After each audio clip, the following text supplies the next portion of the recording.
Hello everyone, good morning. मैं देवव्रत और आज बेटा हम आपको बीएससी थर्ड ईयर केमिस्ट्री का अपना 56वां लेक्चर पढ़ाने जा रहे हैं। आज का बच्चों हमारा टॉपिक वही है पियर्सन्स प्रिंसिपल या HSAB प्रिंसिपल। हम बेटा एप्लीकेशंस पढ़ रहे थे,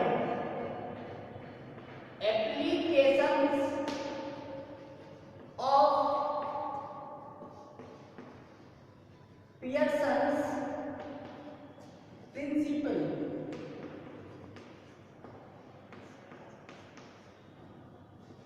और HSAB प्रिंसिपल।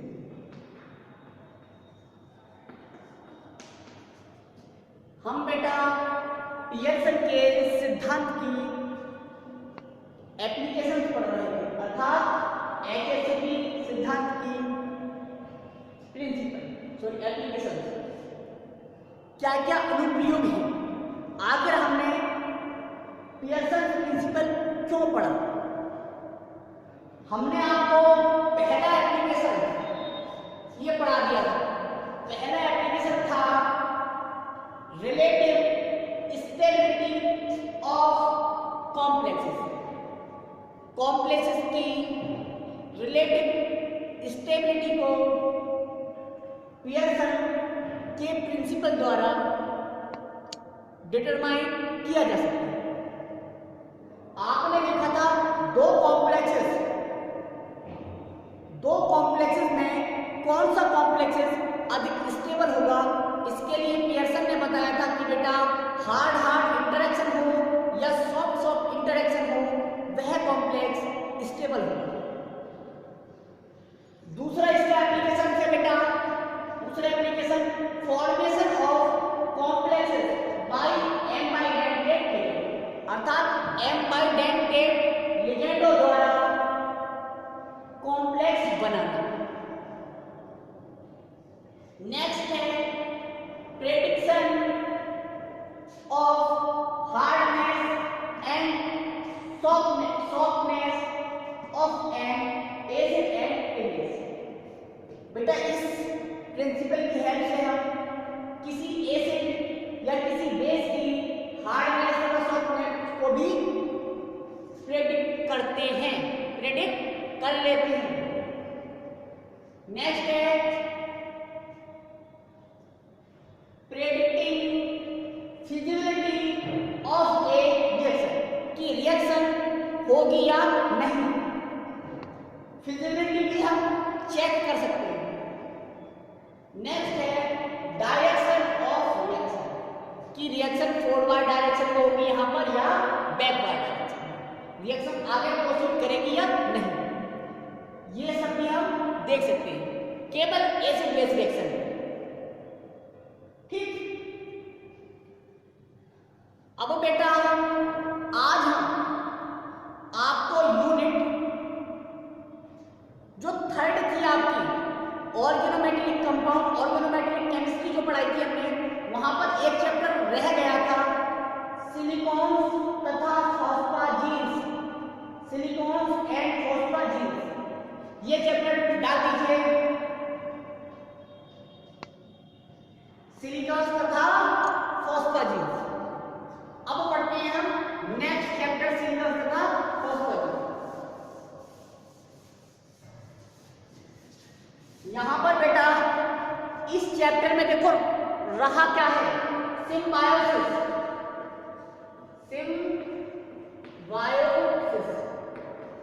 सिम्बायोसिस मतलब सहजीवन। ये इंपोर्टेंट टॉपिक है, ये जरूर देखना बेटा। सहजीवन, सिम्बायोसिस HSAB चैप्टर में है। सिम्बायोसिस सहजीवन, ये जरूर देखना। सहजीवन का मतलब है यदि किसी एसिड अर्थात किसी मेटल से सॉफ्ट लिगेंड जुड़े हुए हैं, तब उस मेटल से सॉफ्ट लिगेंड ही जुड़ना चाहता है और हार्ड लिगेंड उससे जुड़े हुए हैं लिगेंड, तो हार्ड लिगेंड ही उससे जुड़ना चाहता है। इसे ही सहजीवन कहते हैं, सिम्बायोसिस। ये आप देख लेंगे, ठीक है। हम चैप्टर स्टार्ट करते हैं सिलिकॉन तथा फॉस्फेट। तो देखिए सिलिकॉन,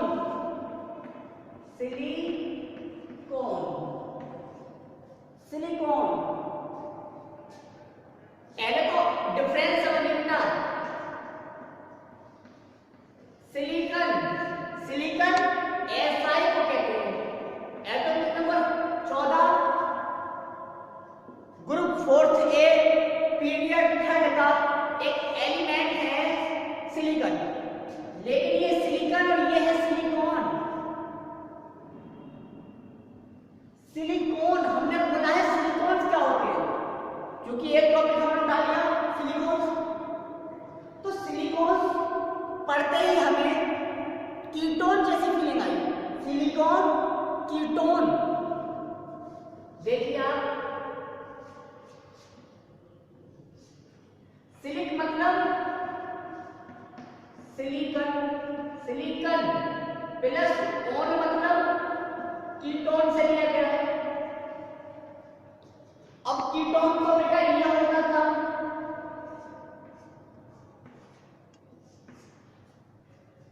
लेकिन सिलिकॉन का यह होता है R2SiO।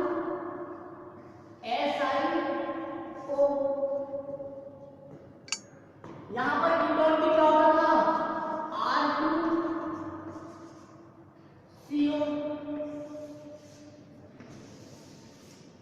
सेम लग रहा है, इसलिए इसे सिलिकॉन कहा, सिलिकॉन।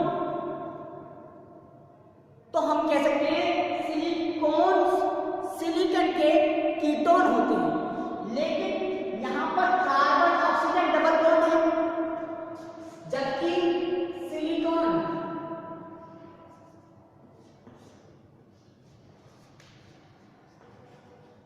बेटा सिलिकॉन में सिंगल बॉन्ड होता है, डबल बॉन्ड नहीं होता है। यहां पर डबल बॉन्ड, यहां पर सिंगल बॉन्ड। कारण यह है बेटा, यहां पर देखिए आप,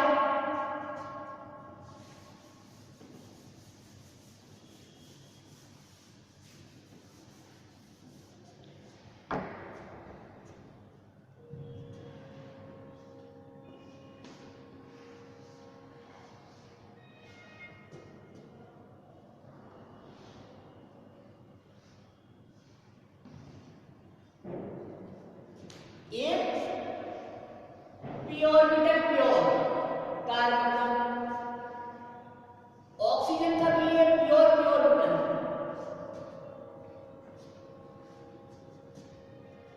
ये भी 2p, ये भी 2p, साइज बराबर है। यहां पर ओवरलैपिंग हो जाती है साइड वाइज, इसलिए यहां पर डबल बॉन्ड बन जाता है इस केस में। जबकि सिलिकॉन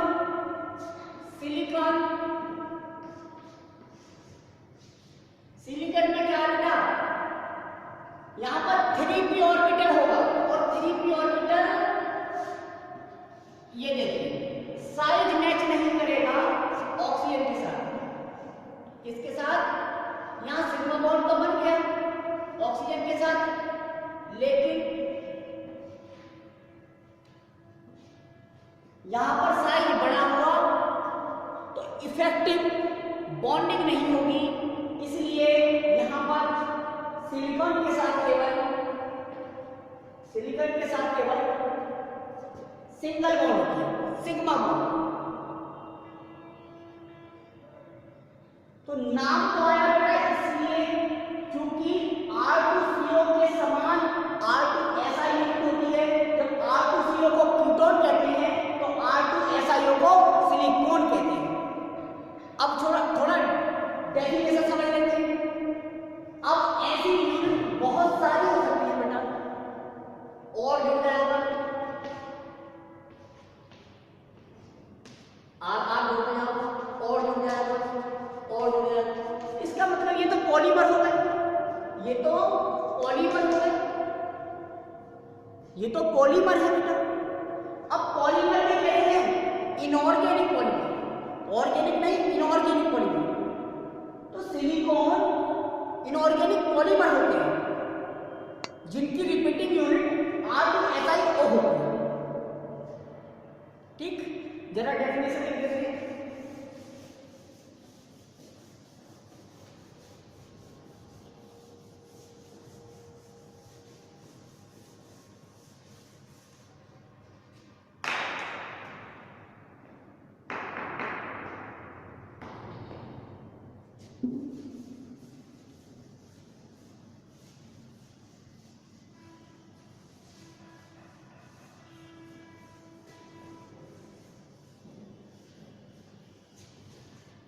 लिखना बेटा,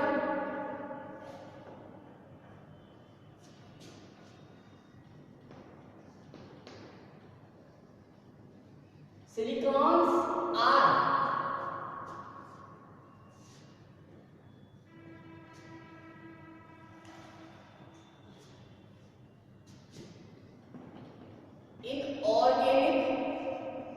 inorganic synthetic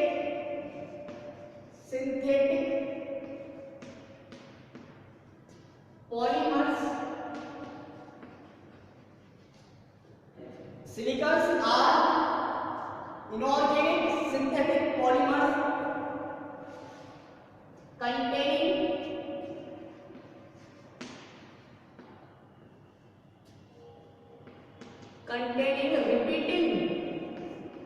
containing repeating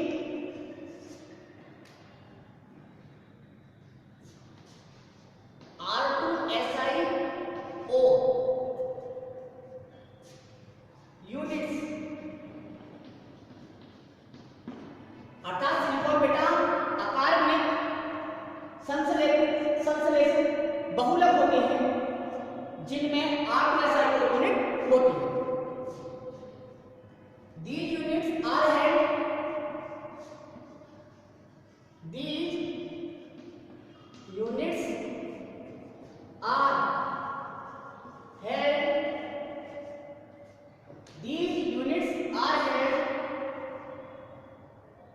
together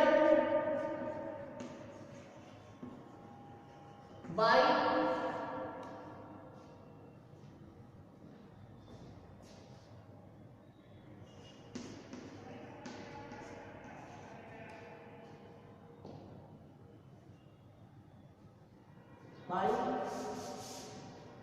SiO-Si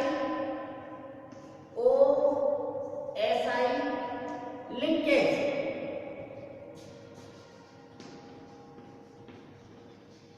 देखा था आपने,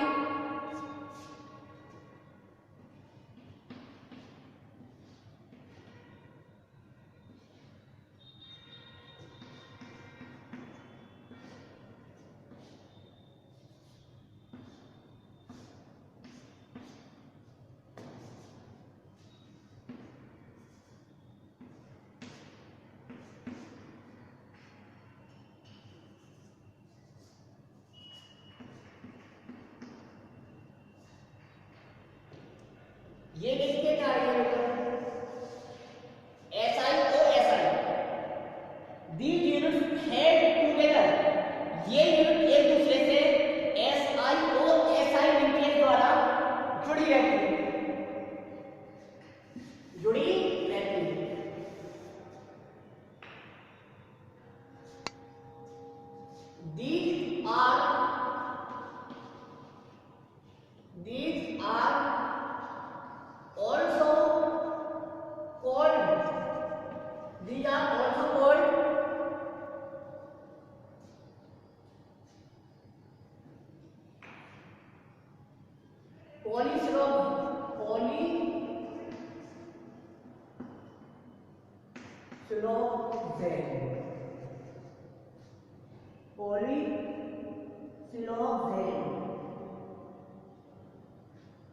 These are also called polysiloxane।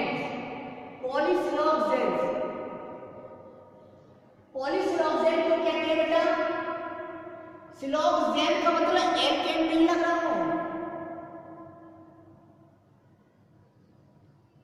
Siloxane मतलब alkene, siloxane alkene. CH4 methane था, अब SiH4 क्या हुआ? मेथेन के ये क्या हुआ? सिलोक्सेन। क्या हुआ? सिलोक्सेन। इसलिए ठीक है।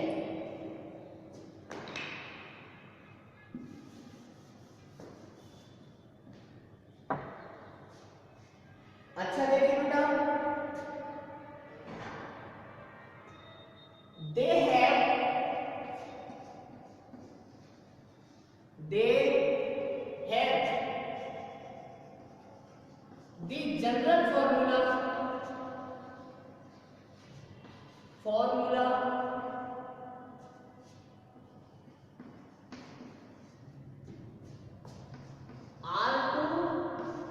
R2SiO,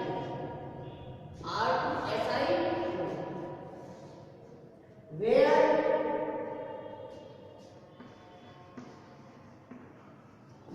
R is an alkyl or aryl group। R alkyl या aryl group है।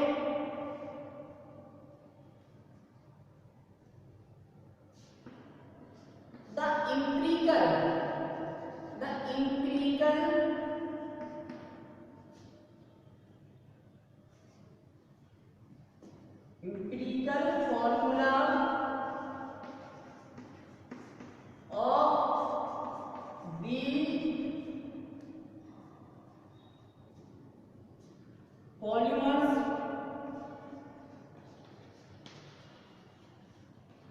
is R2SiO is similar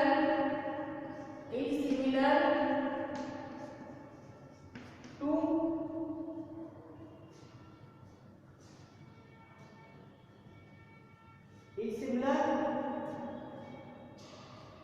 of a ketone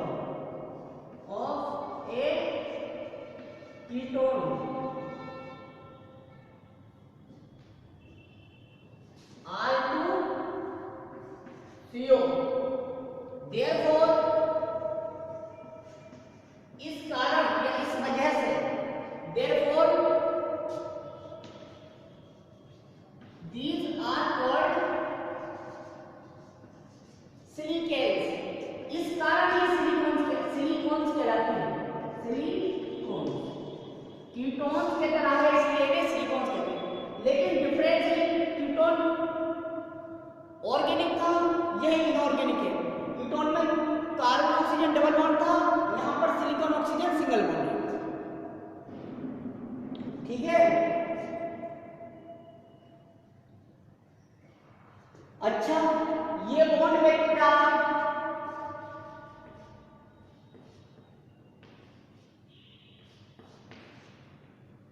यहां पर पाई बॉन्ड है, तो ये बॉन्ड कमजोर हो जाता है, जबकि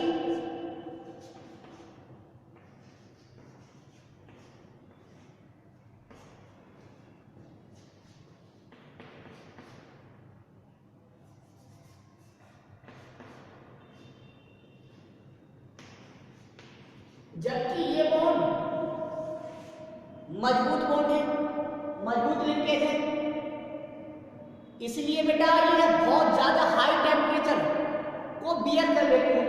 ये हाई टेम्परेचर पर बॉन्ड डिसोसिएट हो जाता है, इसलिए इन्हें हम हाई टेम्परेचर पॉलीमर्स भी बोलते हैं।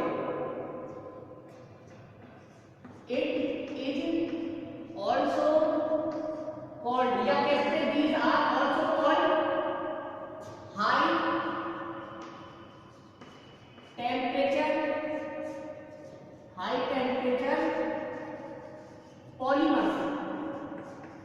high temperature polymers। इन्हें बेटा हम हाई टेम्परेचर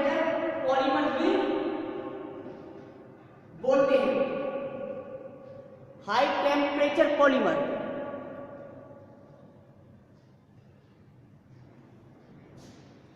अब देखते हैं बेटा क्लासिफिकेशन, सिलिकॉन्स का वर्गीकरण, सिलिकॉन्स का वर्गीकरण। हेडिंग डाल दीजिए क्लासिफिकेशन ऑफ सिलिकॉन्स।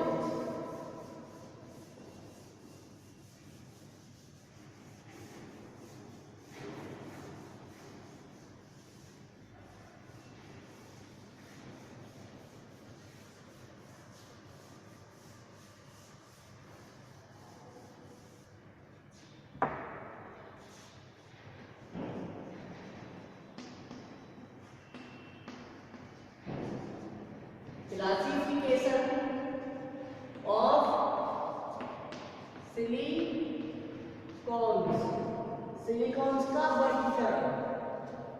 बेटा ये टॉपिक तो हम कल पढ़ेंगे, जरा आपको आपका सिलेबस जो कि रहता है वो पता है। आपका केवल बेटा एक चैप्टर यूनिट सेकंड में 2 चैप्टर थे आपके। एक था, पहला था magnetic properties of transition metal complex, ये हमने करा दिया। जो दूसरा चैप्टर बचा था आपका इलेक्ट्रॉनिक स्पेक्ट्रा,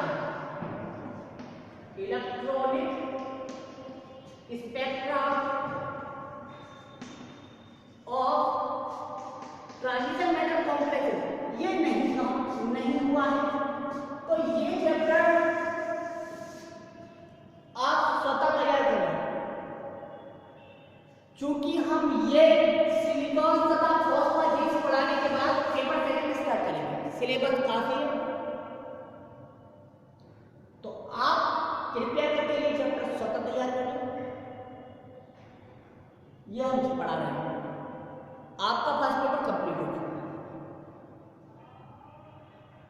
ठीक है, तो आज बस यहीं तक। Thank you very much.